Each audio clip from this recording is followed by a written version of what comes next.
இதில் பார்த்தீங்கன்னா காயமடையக்கூடிய வீரர்களை மீட்கும் பணியில் வந்து நம்ம ரெட் கிராஸ் டீம் வந்து தொடர்ச்சியாக 2017 நம்ம பண்ணிட்டு இருக்கோம். இதில் முக்கியமான நோக்கமே என்னன்னு கேட்டிங்கன்னா, பெரும்பாலான உயிரிழப்புக்கு இந்த ரத்த இழப்பு தான் மெயின் காரணமாக இருக்கின்றனால அந்த ரத்த இழப்பை தடுக்கின்ற வகையிலும் இந்த ஒரு பாரம்பரியமாகவும் ஒரு வீர விளையாட்டாகவும் நம்ம கொண்டாடுற விதத்தில் அந்த கலாச்சாரம் வந்து எந்த விதத்திலும் தடைபடக்கூடாது அப்படின்றதுனால எங்களுடைய ரெட் கிராஸ் டீம் வந்து மதுரை மாவட்ட ஆட்சியர் தலைமையில் வந்து சிறப்பாக செயல்பட்டு இருக்கு.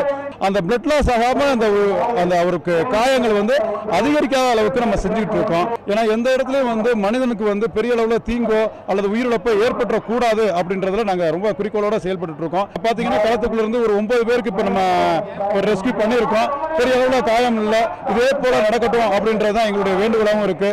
ஏன்னா எல்லா வீரர்களும் பாதுகாப்போடனும் அதே சமயம் அந்த விளையாட்டை விளையாட்டாகவும் கொண்டு போகணும் அப்படின்றது எங்களுடைய வேண்டுகோள். என் மாடு பேர் குருவி புல்லட்டு. நான் 15 வருஷமாகவே வந்துட்டு தான் இருக்கேன். மாடு கொண்டு வந்தோம், காலைல 8 மணிக்கு வந்தோம், 10 மணிக்கு அவுத்தோம். சிறப்பாக விளாண்டுச்சு, நல்ல பரிசு வாங்கினேன். நான் என் மாடு வந்து பீரோ கொடி மாடு இல்லை, நல்ல வெற்றி. நான் 15 வருஷமா வளர்க்குறேன். நான் வந்து தமிழ்நாடு காவல்துறை.